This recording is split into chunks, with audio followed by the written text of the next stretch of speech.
Check it out, guys. This is another 2024 Kia Sorento that I have on my channel. First, I've done the SX Prestige X Pro, which is the highest trim level, and now I'm back here at Gettle Kia, Bradenton, Florida, checking out this very base trim. Yes, this vehicle has a starting MSRP of under $32,000. It is an LX trim, and it's fairly well equipped, and I'm going to take you on the complete tour of this vehicle. We're going to check it out outside, inside, test drive the whole 9 yards. If you like watching videos like this, don't forget to check out the rest of my channel. Hit that subscribe button, give me a like, don't forget to turn on that bell notification ring bell. Now let's get back to this.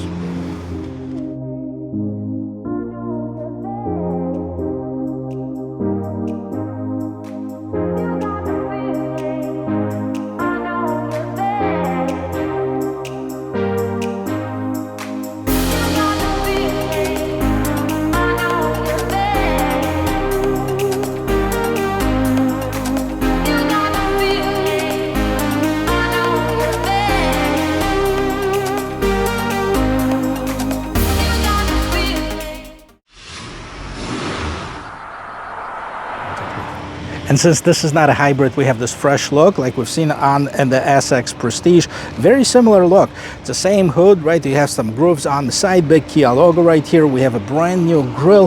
The differences are in the details here, guys. You still have the same headlight unit with the LED lights, LED daytime running lights, and LED turn signals. Now, as far as the grille, we've seen some more fancy piano black with more of the gunpowder metal trim over here. You have the satin black with the polished aluminum trim around here. You don't have the piano black, you have the matte black down here and the polished aluminum looking trim at the bottom. You also don't have the fog lights you've seen on the top of the line models, but these things are open. I don't know why on the highest trim level you had non-functional air curtains on the side, but at the bottom end you have the functional different powertrain. So if you want to see what it is, well, let's pop the hood and find out. So underneath the hood of this base trim level, you'll find a 2.5 liter four-cylinder non-turbocharged but naturally aspirated engine, and that produces 191 horsepower, 181 foot-pounds of torque. It is mated to an 8-speed automatic transmission. You still have the ugly prop stick, but you do have some insulation underneath the hood as well. So we'll see how that drives at the end of this video. And here it is on the side. As you can see, it looks very similar to the highest trim level, but there are some differences. Well, first one is the ground clearance, not because this is a base model, but because this is a front-wheel drive versus the all-wheel drive. So this one has a ground clearance of about 6.9 inches versus 7.3 inches of the all-wheel drive models. 17-inch rims. The SX Prestige X Pro had the 17-inch rims as well, but they were matte black. This one has somewhat of a base rim design. Not bad though, fully aluminum rims with the Continental cross-contact tires, 235 by 65, so the same size as you find on the top of the line trim. Now this trim, it's got more of a satin chrome on top and the polished aluminum right here at the bottom, and the same theme continues around the windows, of course, with the exception of the pillars. You have the turn signals in the mirrors and the blind spot assist. That's a standard equipment on this LX trim level, and you do have the keyless entry, smart entry system on this vehicle. So as long as the key is somewhere on you, you can lock and unlock this vehicle. It's hard to see, but around the wheel wells you have this matte black cladding that continues around the entire vehicle, and we don't have the roof rails on this that you've seen on the higher trim level. You do have, however, this trim piece that's definitely more prominent on this one than we've seen on the higher trim level. Let's move to the back and see what we have. So we have the refreshed look in the back as well, and you might see that the lights are similar to the SX Prestige, and they are as far as the shape of it. However, on the inside of the lights, these are incandescent light bulbs, and on the higher trim levels you have all LEDs. Now also, like scrolling down here, you have the reflector lights, and if you remember on the SX Prestige we had the reverse lights that were kind of incorporated in the same trim piece. The reverse lights on this one are right down here at the bottom. You still have the wiper that's hidden underneath this gate spoiler, and the big third brake light, Kia logo, rear view camera, and this is how you open the gate. The gate is not power on this one, so you have to open it up, but once you start it, it basically goes up by itself as well. So let's see about the roominess. And as far as the roominess, about the same as on the SX Prestige, 12.6 cubic feet of cargo space behind the third row seat. Now there is a spare tire underneath this vehicle. It's a temporary spare tire. Let's see what else we have. Right underneath here you'll find the jack to lift up the vehicle and the tools to remove that tire, and you can of course fall down the seats by pulling on this strap right here, letting it go. And even though this is a base trim, you still have the buttons to fold down the seats, the second row seat, and this is how much room you have. Now you have the USB Type-C ports for the third row passenger, as well as the cup holders. And this is pretty much it. This is what you have for cargo. Let's take a peek. Let's see what you have for passengers. Now, of course, before we get inside, let's take a look at this rear door panel, and definitely can see some cost savings in here. On the higher trim levels, this was all soft plastic and leather wrapped. Now on this one, this is hard plastic materials. You still have this pre-coat trim piece over here. And the only thing you have right here is the window controls, cup holders. This is nicely wrapped for the armrest, and then you have a little bit more storage at the bottom of the door. Non-branded stereo, Sorento right here on the door sill. And here's what we have inside. Now, of course, this is a 3-row SUV. We'll get to the third row seat in just a little bit. A regular fabric, so no Softex or no leather here, just a regular fabric, but nice, and it sounds like it is durable. Now, in the back of the seats, you have both the netting, and then you have the regular storage underneath. You also have your own vents for the second row seat and the regular 12-volt adapter. A very slight bump in the floor, so 3 people can fit in comfortably. Let's see if we have an armrest. Yes, with the cup holder. And if you want to get in the third row seat, push the button, the seat gets out of the way. This is what we have. Right, I'm in the third row seat, and let's face it, guys, we're in a smaller 3-row SUV, so this seat, hopefully it's not going to be used full time, and if it is, hopefully the people that are sitting here are smaller. I'm 6 feet tall. As you can see, I'm almost touching, especially in the back of my head, because the roofline is sloping here, but I do have enough shoulder room, even if somebody similar size was sitting next to me. Now, I'm going to try to pull this seat back and see if I can fit behind it when it's folded up. So here's the situation. Yes, my knees are pretty much squashed by the seat, but again, this is a smaller vehicle. I can, however, lock it in a little bit different position. That's going to give me tons of room. So if the person in the seat in front of me can compromise, I think we can come to some kind of an agreement. And this is, of course, foldable as well. So for both of us to be comfortable, it would have to be like this. So not bad for this size of an SUV. One other thing to point out, this also does not have the panoramic sunroof as we've seen on the highest trim level, which should give me a little bit more headroom, especially in the middle row. And yes, it does have more room here because of no sunroof. It also doesn't have that fancy headliner, but that's got nothing to do with roominess. The seat reclines to make you more comfortable. I have enough headroom, shoulder room, and knee room, and I'm almost 6 feet tall. The front seat is adjusted to my regular driving position. Let's check it out. Here's my knee situation right here. Super far away. I can actually move this seat, let's not go crazy, but about here, and still have enough room. So we can definitely compromise if I needed to give some more room for the third row passengers. Not bad at all. Pretty solid stud. It does have a good weight to the door. And let's take a look at the front door panel. So this is all soft plastic. Like in the back it was the hard plastic. This is soft plastic.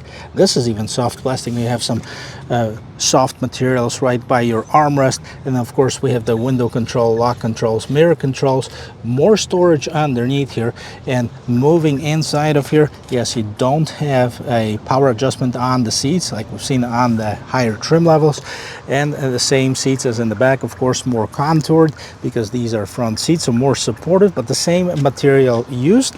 And now we're going to jump inside. I'll show you what you get standard for the base trim. And here's the interior of this base Kia Sorento LX. I gotta tell you, it's very impressive. It's got tons of feature, even though it's a base trim.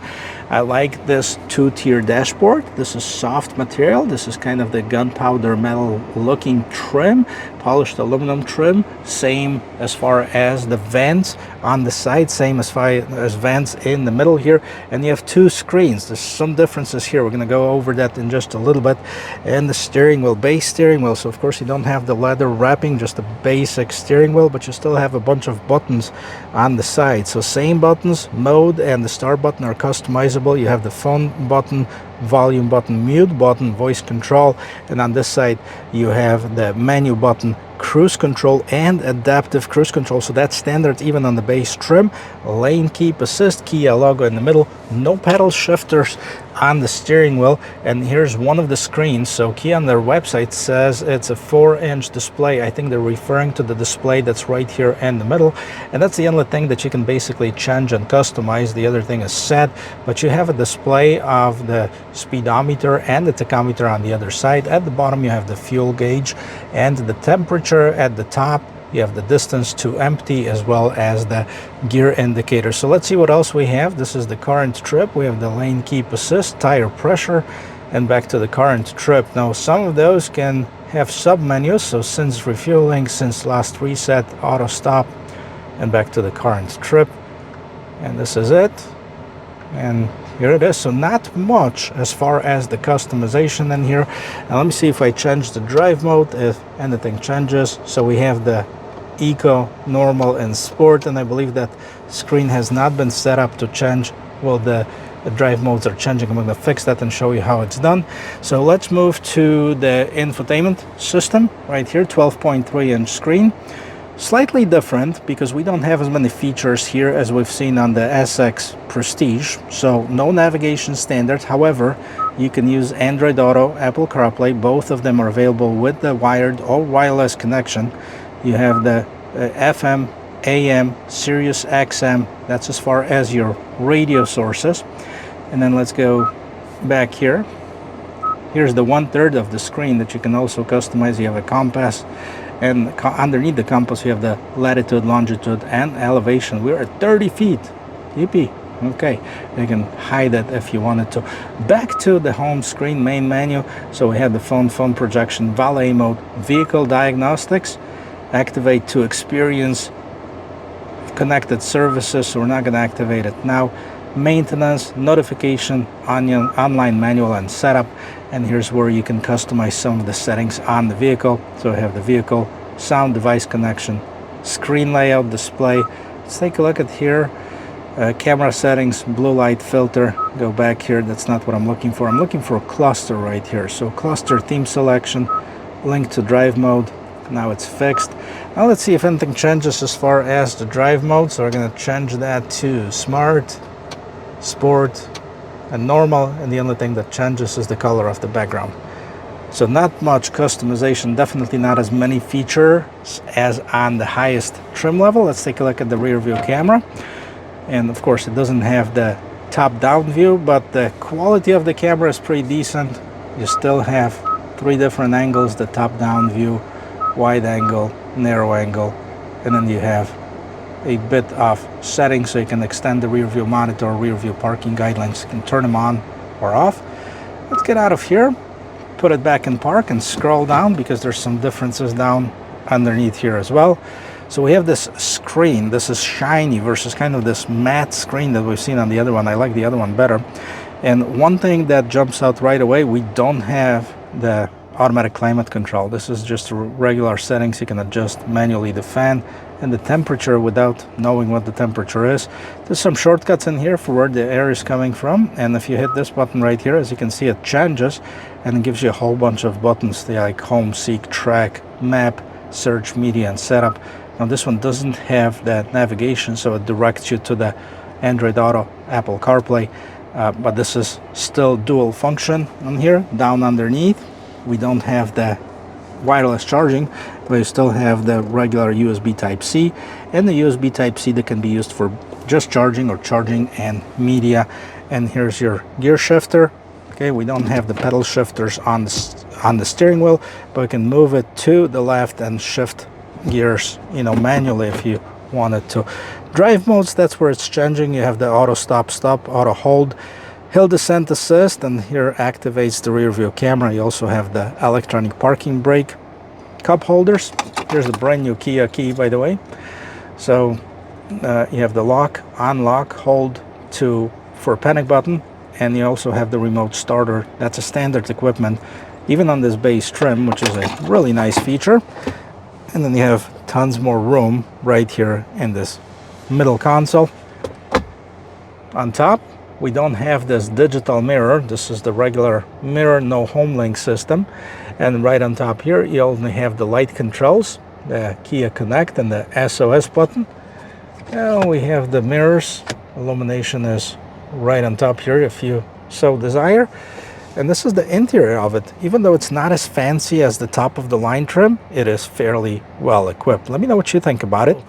Before we take it for a spin, let's take a look at the pricing. The LX starts at $31,990, but I believe the last year model Sorento was $30,390, which is about $1,600 difference.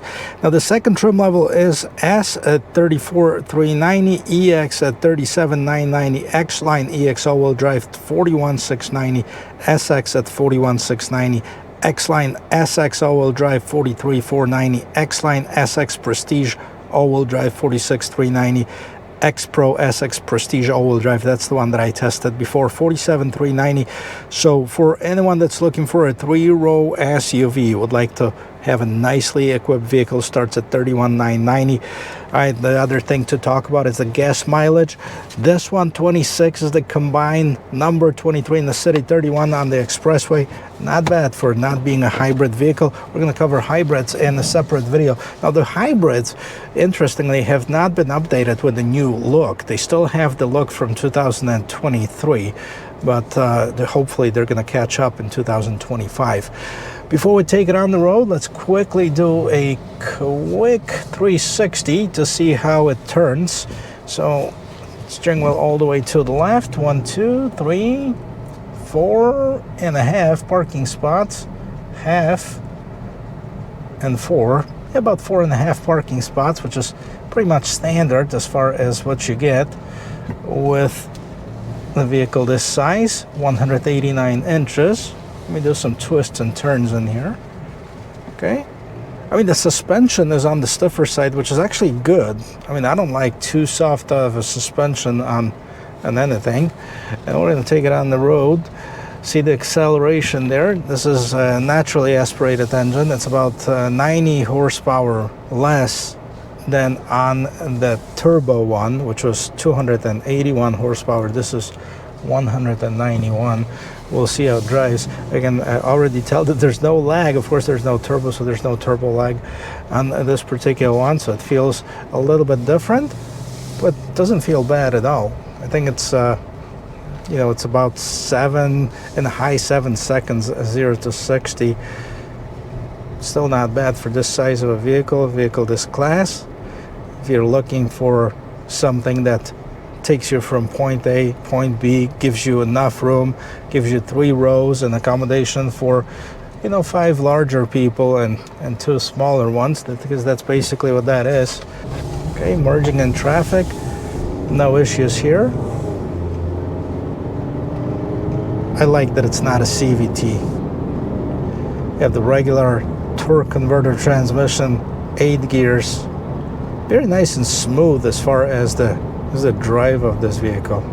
Good size mirrors, and then you have the little triangle windows in the corners here to eliminate the blind spots, which is really a nice feature. I have something similar on my Honda Pilot, and I can't tell you how many times I would have missed something if that little window wasn't there. So definitely a safety feature here. So you can feel right away it's not nearly as quick as the turbo one, but again, it's going to be enough as far as, you know, merging in traffic. Again, I don't want to beat on it. It's a brand new vehicle, but it's going to be enough as far as merging in traffic for the regular everyday driving. So the bottom line is the SX Prestige X Pro that I did was $50,000. This is about $17,000 less with destination and everything. This one comes up to $33,760, so give or take about $16,000 less. It doesn't have a ton of options than the other one did, but it has a lot more options than, let's say, a base Honda or a base Toyota would have, especially Toyota. Honda kind of puts their packages together well as well, but Toyota, everything is option driven, so you have to pick the options that you want, even on the base trim. Overall, I like it. I think it's a nice size. It's a good combination of weight and power. It gives you a nice solid ride. Of course, we can't forget about the warranty, 10 years, 100,000 miles powertrain. I keep stressing that this is the best warranty in the business right now, and definitely the value that you get for the price is one of the best in its class. Now, for those of you that watched my Hyundai Santa Fe video and didn't like the design, this might be a perfect solution for you, because it's essentially is the same vehicle in basically different body and different wrapping, as I would call it. And if that looks better for you, go for it.